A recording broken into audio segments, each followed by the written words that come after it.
I'm Dennis Pitzenberger. We're here, Cars Illustrated Magazine. I am with the Mr. Frank Hawley from Frank Hawley's Drag School. How you doing today, sir? Pretty good, how are you? If I can get you to smile and not give me that, I don't know how to read you anymore. Now I feel like I've got to know I'm you. a very simple man. Oh yeah, but you can look right through me. I cannot say enough about what your drag racing school brings to a person if they pay attention. We've been doing this a long time, and what I think I see is people that come drive the cars really don't get the other stuff I'm talking about. And then I see people that there's a point or two that we'll make during the lectures where they go, well, it's kind of interesting, and I see that point. Not to flatter you at all, but I think you were in the next group of folks that said, wow, light bulbs go off. I really get where he's going with this. I understand why. It's really useful stuff. What we want to give everybody is a chance to come and learn how to drive a drag race car, maybe get a license.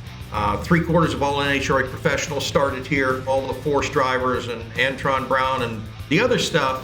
Learn a little bit more about ourselves and how we think and act and behave and perform.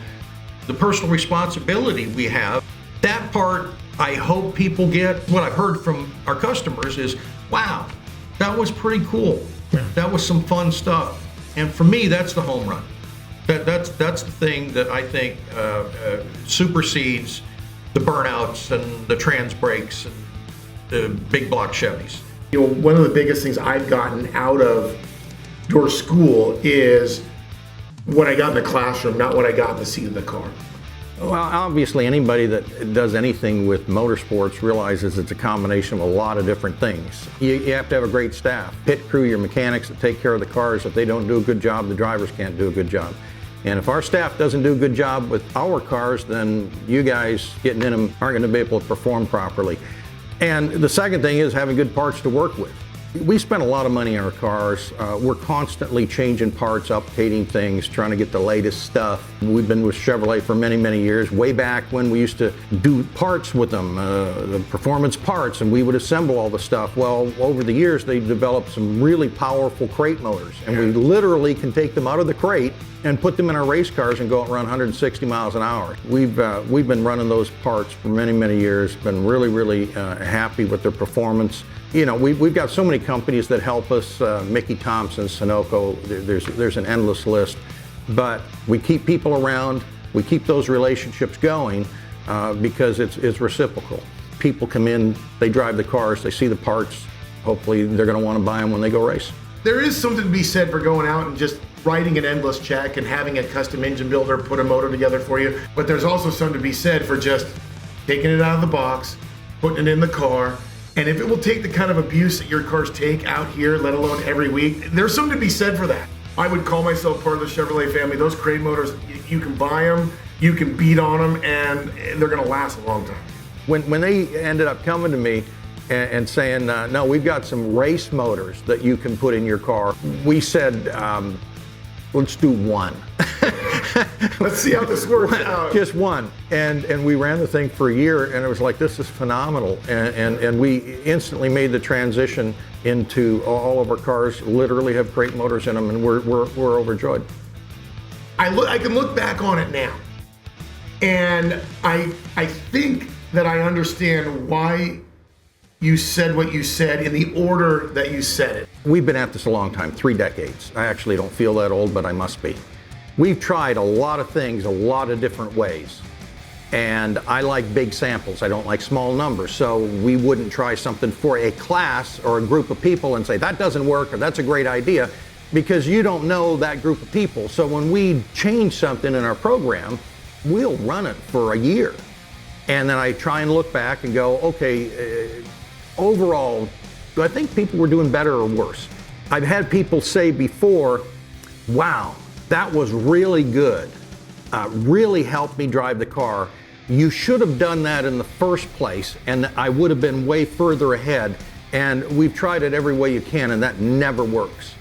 And the reason it doesn't work is nobody wants to listen. They come here, they want to drive cars, that's what they came for. They don't want to hear any life lessons, they don't want to hear anything about the conscious, unconscious mind. They want to do a damn burnout. Okay. I can see that, yeah. So what I found does help them is to put them in the car and say, okay, go ahead and drive this thing. And what comes from that is a fair amount of humility. People have asked me before, you get any big shots there at the school, people just gonna go out and haul ass? And I said, I mean, every once in a while you run into somebody like that. Say, what do you do to calm them down? I said, we let them drive the cars. Yeah, not setting the trans brake, not doing all these little things. It brings them back to earth. Yeah, the first statement in the entire class was, you don't know what you don't know. And when somebody watches other people race a car, especially a drag race car, and they see men doing it and women doing it and young kids doing it and old people doing it, and they're like, well, I can do that. Their expectation is, I'm just going to go there, rent the car, drive it, get my license, and go home.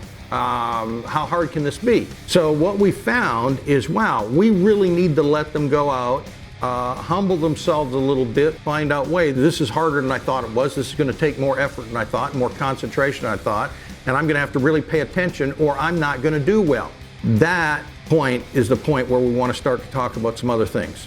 Did you feel like this today? Did you have some problems? Were you nervous? Were you scared at all? Did you get confused? Yeah, well, let me explain why. Yeah. And let me show you how your brain's working and how your body's working, how your emotions are working. Once we explain that on the board, I think it becomes way more useful for the person to take those lessons and start to apply them to the track, or as you said, maybe somewhere else in their life. But it has to fit in at a certain point, which is why we end the first day and begin the second day and then go out and let the people drive some more so they feel like they can actually use some of the stuff that they've learned. But the sequence actually is pretty important. Yeah. I think that, looking back on it, I probably would have to admit I felt the same way. Clearly, there's a lot of people who can tell you how to do a burnout and drive a car. What I enjoy is talking about all this other stuff. Your emotions and what you can and can't change, and your beliefs and your goals, and a lot of stuff that I think is universal. We've had over the years professional athletes come through. We've had PGA golfers come through. We've had actually jet fighter pilots come through. I've had surgeons come through. Often in conversations after the class, I say, wow, this part of the lecture, that part of the lecture really applies to what I do. You might wonder what would be the common thread between all of those occupations, and the answer is it's a human being performing them. And we happen to be a little more alike than I think a lot of people would think, with our expectations and our fears and our emotions and a lot of things. And if you can kind of break that down where you say, let's discover some stuff and let's open up a little. I don't want to sound corny, but no, I don't think it's corny at all. I think it's a reality. I think a lot of people are scared to learn something new. Now you had different examples in the course, but I think that would be a perfect way to put it, is people are afraid of something, so therefore they resist against it. We both know we have a very good mutual friend, Mr. Dr. Jamie Meyer. Yeah. And he told me at least 10 times, it has nothing to do with what you're going to do on the racetrack, what you're going to get out of that. I'm like, well, come on, man. I mean, I went and I looked at your videos, and I think we might have had a chance to meet at some point in passing at SEMA. I'm not sure. I meet a lot of people there. I'm sure you do too. But I sat and I go, okay, and I would have remembered you. Just say it. You probably would have. I don't gush over people very often. Okay, I think some people are really cool, and I think they're neat, and I know that you keep joking about no more hugs. I was serious. I wasn't joking. I Deadly serious about no more hugs. One Dennis hug. That's it. Enough. I will forever remember this. That's an awesome compliment. It's a thing that It's really nice. I've been in your class now for literally 48 hours total. I've already taken what you've taught me and I've applied it to talking to my daughter about soccer. The lesson was, if you want to be better at something, the harder it is to advance how good you are at something. And it was like, that was me explaining soccer to my daughter. And I saw a light come on in her head and it connected with her. And if I can, in my weird way, take what you teach in your class that quick, I don't care if you're a drag racing fan or not. Just come here and listen to you and let it apply to something that'll take you down, pavement. Yeah, I know we're filming here, but I got to share a quick little story. And I've had lots of these stories, but here's one that was fairly recent. A driver comes back the second time, After the class was over, he said, can I talk to you for a moment? And he runs this huge accounting firm in the Northeast. Before I attended your class, he said, I had just recently had a huge client. We had some problems, and I got really aggressive with them. I said a bunch of stuff, and the whole deal blew up. And I took your class. That I realized that the reason I did that is I was afraid of losing this client. That was my reaction. He said, you explained it perfectly. He said, after your class, I went back, I asked for a meeting with them. And he said, I understand you don't want our firm anymore, but I needed to have this meeting with you. The reason I talked to you like I did is because I was very, very afraid. And that was wrong of me. I didn't realize it at the time, but I went and drove a race car and learned some stuff about this. And I just wanted to tell you that we got the client back. That's what I get out of this. You get it?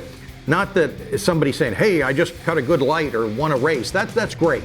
Yeah. But a story like that, dang. Or something about my kid. And those are the little nuggets along the way that keep me as interested in doing this as I am.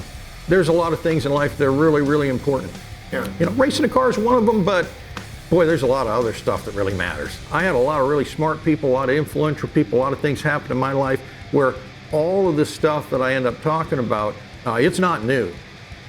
Okay, I didn't invent any of this. This is all out there, and I've tried to pick different things from different people's minds over the years that I can kind of bring in, put a little drag racing twist on it, or it wouldn't make any sense at all.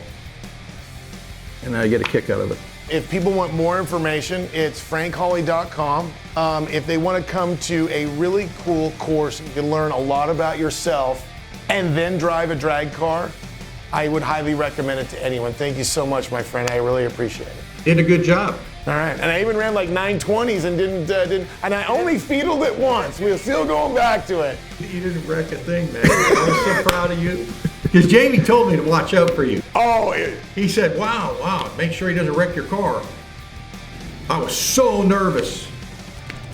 the things I put up with. I have wrecked a few cars, I have to admit. All right, thank you, my friend. I will always remember this. Thanks so much.